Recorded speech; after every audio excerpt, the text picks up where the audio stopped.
السلام علیکم۔ انڈیا نے جو پاکستان پر حملہ کیا ہے اس میں خبریں یہ آ رہی ہیں کہ تقریباً 26 لوگ شہید ہو گئے ہیں، اور یہ بھی سننے میں آیا کہ تقریباً 46 یا 40 سے اوپر جو لوگ ہیں وہ زخمی بھی ہیں، اور یہ بھی خبر گردش کر رہی ہے کہ اس کے اندر ایک کسی لیفٹیننٹ کرنل کا 7 سالہ بیٹا بھی شہید ہو گیا۔ تو میں یہ کہنا چاہ رہا تھا کہ دکھیے دی گل دکھیے ہی جانے تے سکھیاں نوں کی خبراں، سجن جنہ دے موت نے مارے تے روندے تک تک قبراں۔ جو یہ دکھ ہے نا، دکھ صرف وہی بندہ سمجھ سکتا ہے کہ جس کو یہ دکھ پہنچتا ہے، یا کسی کا پیارا اس دنیا سے چلا جاتا ہے، یا کسی کا بیٹا بیٹی جو بھی آپ کے رشتہ دار وغیرہ ہوتے ہیں، جب وہ اس دنیا سے چلے جاتے ہیں تو صرف جو اس کا دکھ ہے نا وہ اس کے اپنے ہی سمجھ سکتے ہیں، کوئی غیر اس کا دکھ نہیں سمجھ سکتا، یا اس کا اللہ سمجھ سکتا ہے۔ یہ اللہ اور بندے کے درمیان یہ والا معاملہ رہتا ہے۔ لیکن کچھ عرصہ پہلے، تقریباً آپ تھوڑا سا پیچھے جائیں، 2014 کے اندر جائیں تو آپ کو پتہ چلتا ہے کہ جب اے پی ایس اسکول کے اندر اٹیک ہوتا ہے، تقریباً 150 کے قریب جو ہیں بچے شہید ہوتے ہیں وہاں پہ۔ تو وہاں کا جو پشاور کا کور کمانڈر تھا وہ کہتا تھا کہ کیا مسئلہ ہے، اگر آپ کے بچے شہید ہو گئے تو اور پیدا کر لیں۔ تو دیکھ لیں وقت کیسا بدلا ہے۔ اگر تو یہ خبر سچی ہے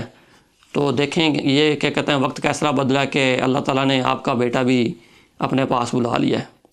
ہم اس کو سیلیبریٹ نہیں کر رہے، لیکن یہ آپ کے لیے لمحہ فکریہ ہے کہ جب آپ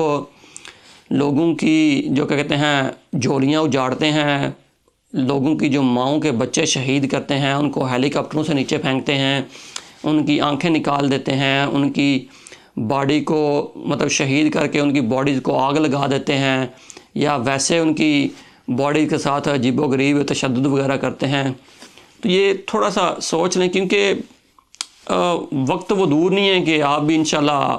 کسی نہ کسی اسی طرح کے حالات سے گزر رہے ہوں گے، یا آپ کے بچے یا آپ کے ان کے بچے بھی اسی طرح کے حالات سے گزر رہے ہوں گے۔ اور یہ بڑا آسان ہے کہنا کہ یار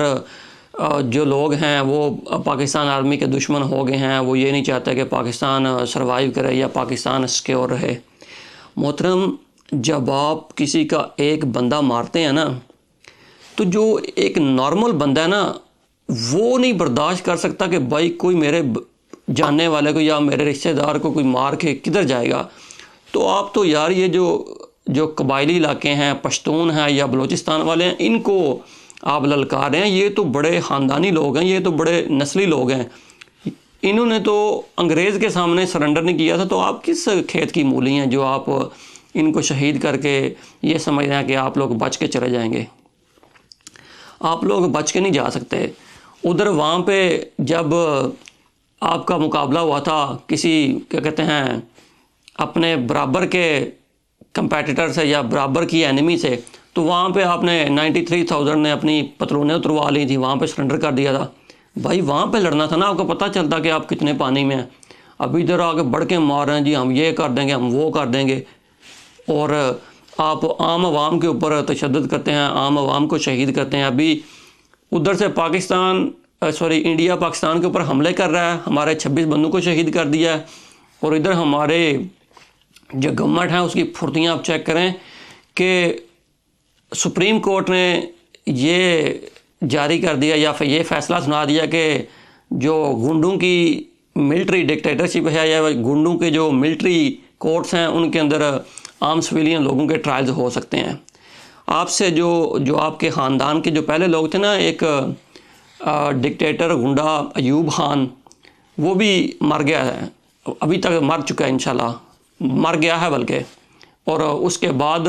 ایک اور گنڈا آیا تھا یحییٰ خان کے نام سے، وہ بھی مر چکا ہے، اور انشاءاللہ قیامت والا دن وہ جو ہے سب سے جو نچلے والا درجہ ہے نا دوزخ کا، اس میں ہوگا، اور اس سے پہلے والا جو گنڈا ڈکٹیٹر تھا وہ بھی اسی میں ہوگا، جس نے فاطمہ جناح مادر ملت کے اوپر عجیب و غریب سے الزامات لگائے اور ان کے ساتھ ظلم و زیادتی وغیرہ کی۔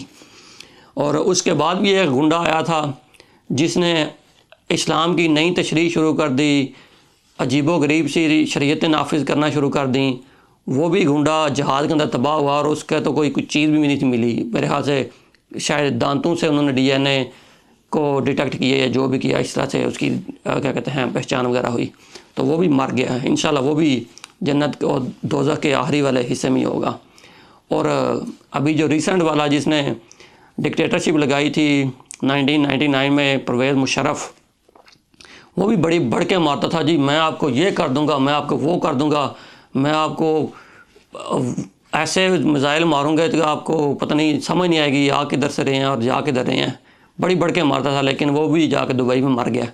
تو انشاءاللہ پاکستان کی جو ایوریج ایج ہے وہ تقریباً 63 کے اراؤنڈ ہے، تو آپ 50 کے ہو گئے ہیں، تو انشاءاللہ بہت جلد جو ہے انشاءاللہ آپ بھی اسی طرح ہی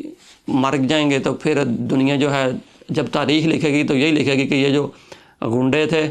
یہ جو ہے ابھی جہنم حاصل ہو چکے ہیں، جو آپ بڑی بڑھ کے مارتے ہیں، جو ہم نے دشمن کو جہنم حاصل کر دیا۔ تو انشاءاللہ آپ بھی طبعی موت ہی مریں تو اچھی بات ہے، ورنہ اگر آپ پاکستان میں رہتے ہیں تو کوئی نہ کوئی آپ کو ویسے ہی پھڑکا دے گا۔ اور ایک اور گنڈا سپریم کورٹ کا جو چیف جسٹس تھا قاضی فائزی صاحب، وہ بڑی بڑھ کے مارتا تھا کہ if you can not stand the heat in the kitchen you should not be in the kitchen, بڑی بڑھ کے مارتا تھا۔ تو جیسے ریٹائر ہو اگلی شام کی فلائٹ سے وہ باہر چلا گیا۔ بھائی اگر آپ میں اتنی غیرت تھی تو بھائی آپ کھڑے ہوتے نا پاکستان میں، آپ ایک دن بھی نہیں اسٹے کیا اور باہر بھاگ گئے ہیں، ہمیں آپ نصیحتیں کرتے تھے، ان کی آئرنی آپ چیک کریں نا، کیا کچھ اور رہے ہوتے ہیں، کر کچھ اور رہتے ہیں۔ پھر کہتا تھا کہ جی میں سوشل میڈیا نہیں دیکھتا، اور پھر اگلی ہیئرنگ میں یا کسی اور ہیئرنگ میں کہہ رہا تھا جو اچھا میرے میڈیا کے اوپر پتہ نہیں کیا کیا عجیب و غریب سی خبریں چل رہی ہوتی ہیں، کیا کیا پروپیگنڈے چل رہے ہوتے ہیں۔ تو یہ ان کی آپ حرکتیں چیک کریں، بات کدھر سے کدھر نکل گئی ہے۔ یہ جو ہے نا آپ لوگ بس آپ کا جو ہے پیسے پورے ہو چکے ہیں، آپ کچھ نہیں کر سکتے، جو مرضی کریں، انشاءاللہ جو ہے نا دشمن آپ کو تباہ و برباد کرے گا، اور جو آپ نے پاکستانیوں کے ساتھ ظلم و ستم کیے ہیں انشاءاللہ وہ وقت دور نہیں ہے کہ آپ کے ساتھ بھی اسی طرح ہی ہوگا، اور آپ کے جتنے بھی عزیز ہیں وہ بھی انشاءاللہ اسی طرح ہی مریں گے۔ تو پھر آپ کو فیل ہوگا کہ یار جب اپنے اس دنیا سے جاتے ہیں نا تو کتنا دکھ ہوتا ہے۔ چلیں آپ کے لیے تو ہم بد دعا ہی کریں گے، باقی جو اس کے علاوہ ہیں پاکستانی میرے،